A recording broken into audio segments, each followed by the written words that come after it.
Hello everyone and welcome back to my channel. So my name's Katie and today we're going to be doing a book haul talking about all the books I've got so far in 2022. I'm forgetting what year it is. So I have a big stack here. You can't quite see it. It's not quite as tall as me.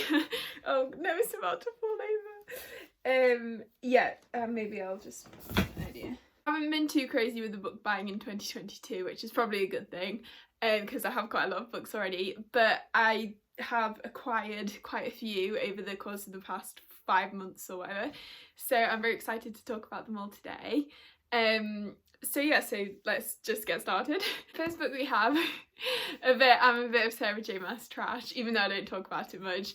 So we have Crescent City 2, House of Sky and Breath. So initially I was a bit unsure because whenever I saw the cover like online on Twitter or something, I always thought it was kind of ugly.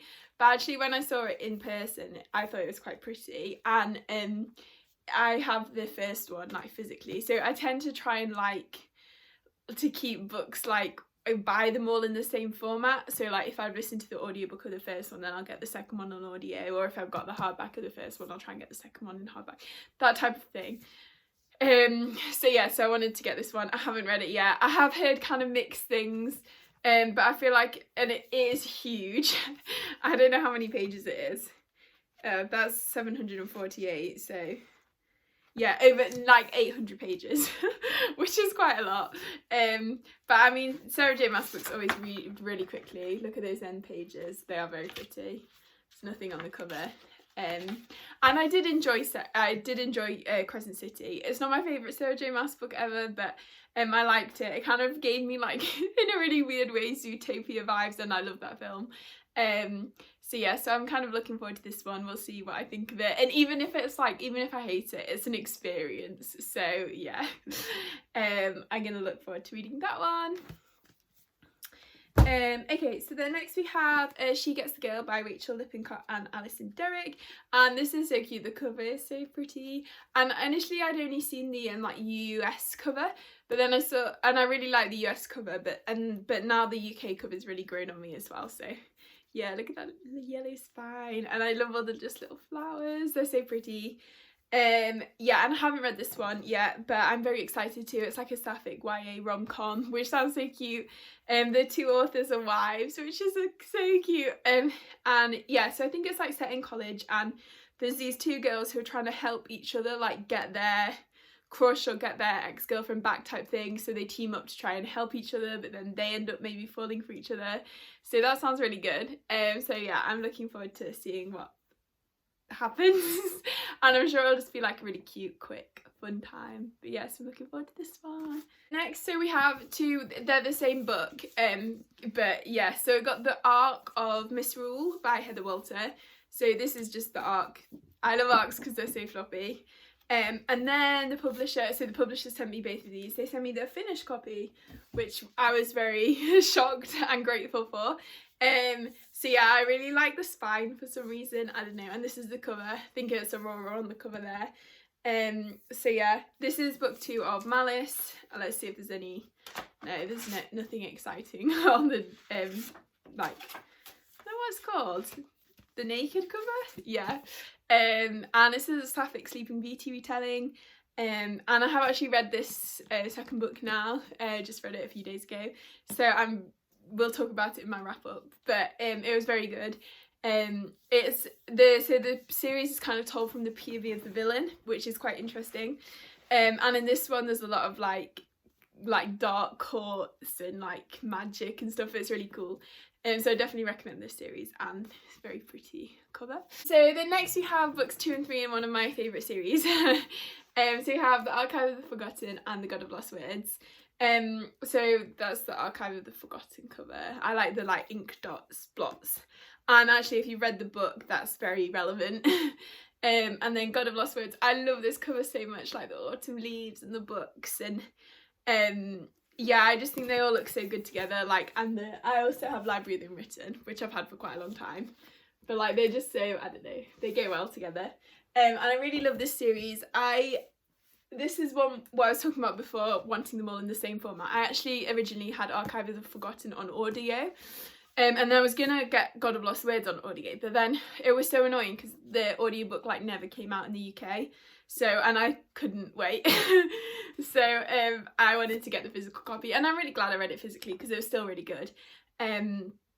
So yeah, so now and then, but then I had to buy myself Archive of the Forgotten, so I had the complete set. I don't know why I do that, but yeah, I like having them all.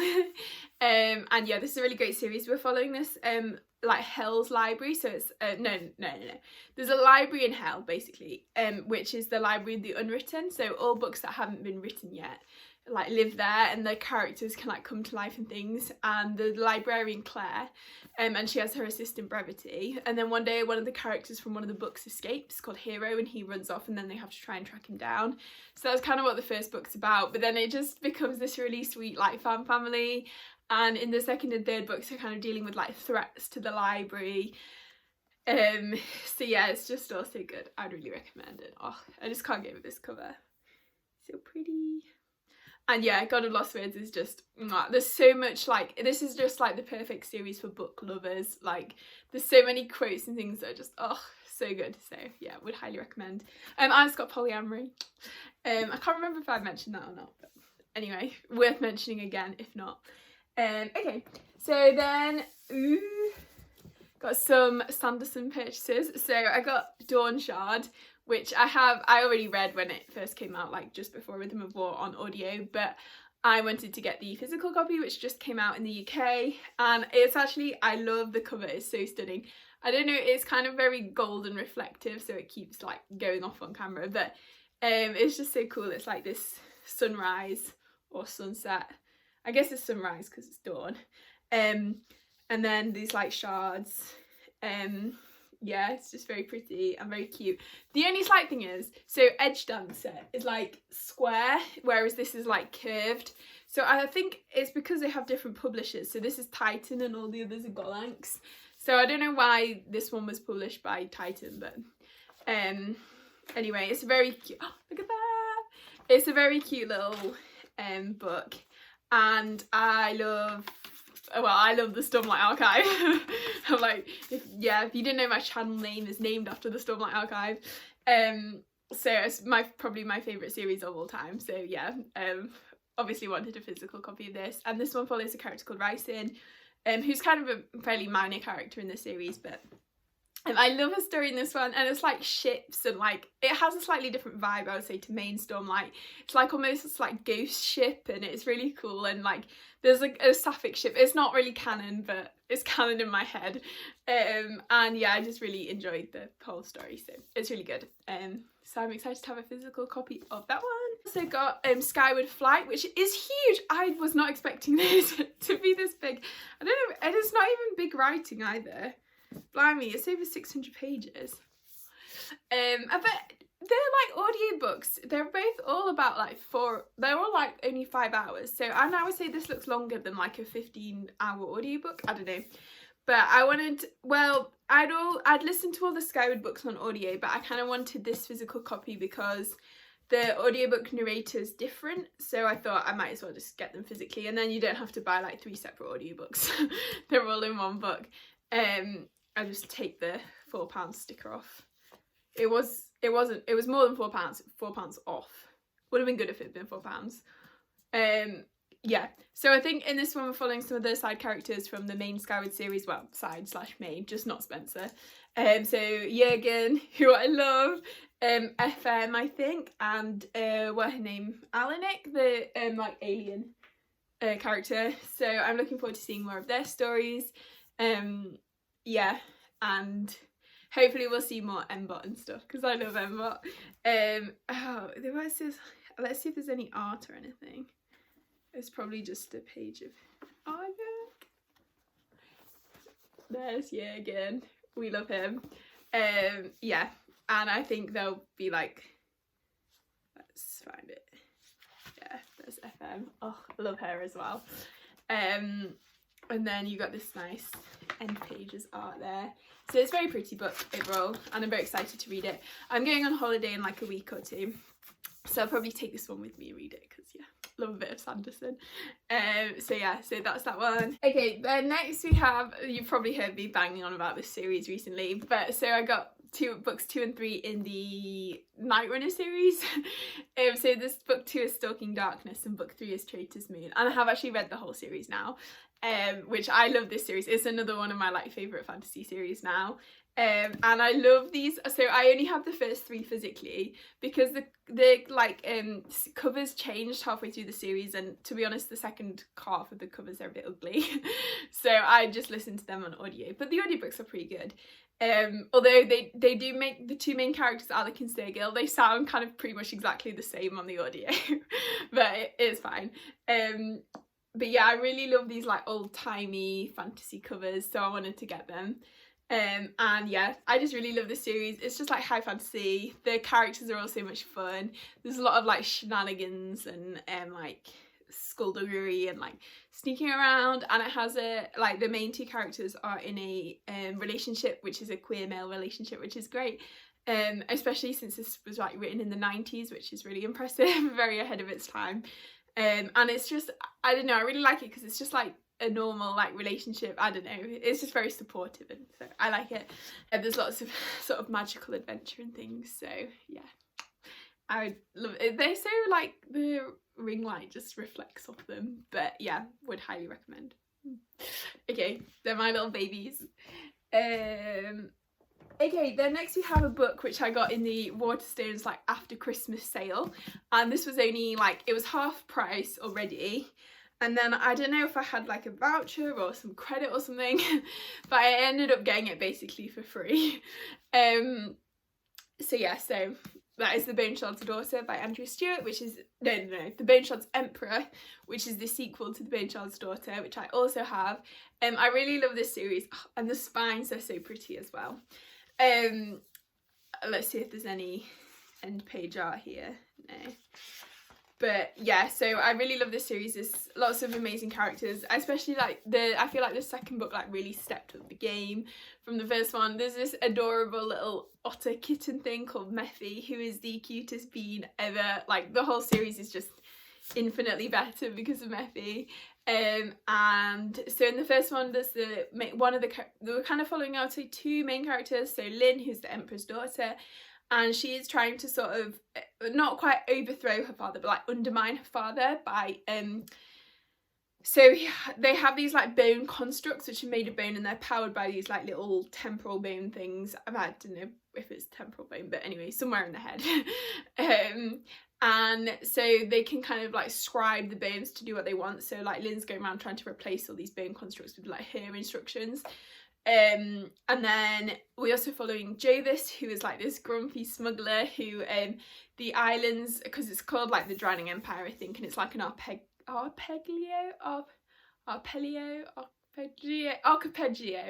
I don't know how to say that word. Anyway, and the islands are sinking, so Jovis is kind of caught in the middle of this. And on his way escaping or helping people escape one of the islands, he meets this little otter kitten thing called Mephi. Who then, yeah, they go on an adventure, and it's very cute. So anyway, I would highly recommend this series. And the second book, like the magical stakes are so good, and like you're finding out more about the lore and everything. It's so cool. So would highly recommend this series as well, and I'm excited to have a physical copy. Okay, and then Orbit sent me as well. I don't think they've sent me anything else in this video, but they sent me The Stardust Thief by Chelsea Abdullah, which I was very excited about because I read this an arc of this and I really enjoyed it. And the spines, I feel like Orbit always do really well on the spines. And this book is like, if you have a void in your heart after the David Bad trilogy, then definitely read this book because it's like really similar vibes. I don't know, they're kind of different stories, but like just it gives you that same feeling. I don't know, that like magical deserty feeling. Yeah, I always have to check to see if there's any exciting naked art. But so in this one we're following Luli, who is this like thief. She's known as the Midnight Merchant, and she basically has this like compass thing that can tell her where like ancient djinn relics are. So she goes out and finds them and then like sells them to unsuspecting nobles basically. And she also has this djinn bodyguard called Kadir. But in the world, like, djinn are really, like, looked down on and hunted, so she has to keep Kadir a secret. And then we're also following the kind of sultan's son, so the prince, called Mazen, who is the best character ever. He's just this like absolute disaster, pathetic little prince with a heart of gold. He reminds me a lot of Orso from First Law, but yeah, I just love him. But anyway, so Luli ends up like saving his life, and then the Sultan tells Luli that he wants her to go on this mission to try and get this like ancient artifact, like super powerful one. And so Luli's kind of like blackballed into this, and she has to go. And she goes on to this mission into the desert, and with some maybe not quite who she was expecting, and they have lots of magical adventures, and it's really good. I would definitely recommend. If it didn't quite feel like a 5-star for me, but definitely solid 4-star. And the writing is so good as well. Like, I feel like I'm turning this into a wrap up. But yeah, I would just really recommend. So yeah, that's that one. So that I got well, this is not chronological because that was the most recent book I got, and this is probably one of the first ones I got. So I also got Eva Evergreen and then The Cursed Witch, which is the sequel to Eva Evergreen Semi-Magical Witch, which is one of the cutest middle grades ever. I really love them both. I've read them both. This one also doesn't have any exciting cover art. But oh, it's so pretty. And Eva's just the cutest character, and then she has this little like firefox thing called Ember, who's the cutest as well. And yeah, so I just really love this series. It's like big Studio Ghibli vibes. In the first one, we're following Eva, who is like a witch, but she doesn't have a lot of power, so she's only like semi-magical. And all witches have to go away on their like novice quest on their like 13th birthday, or however old she is anyway. So she's going away on this novice quest, and she goes to this new town, and she has to try and help them, and like using both her magic and her kind of ingenuity, because she's developed a lot of ways of like managing without having super powerful magic. So it's really good. It gives me like a lot of Kiki's Delivery Service vibes, where she's like going and helping this town and like making new friends and things.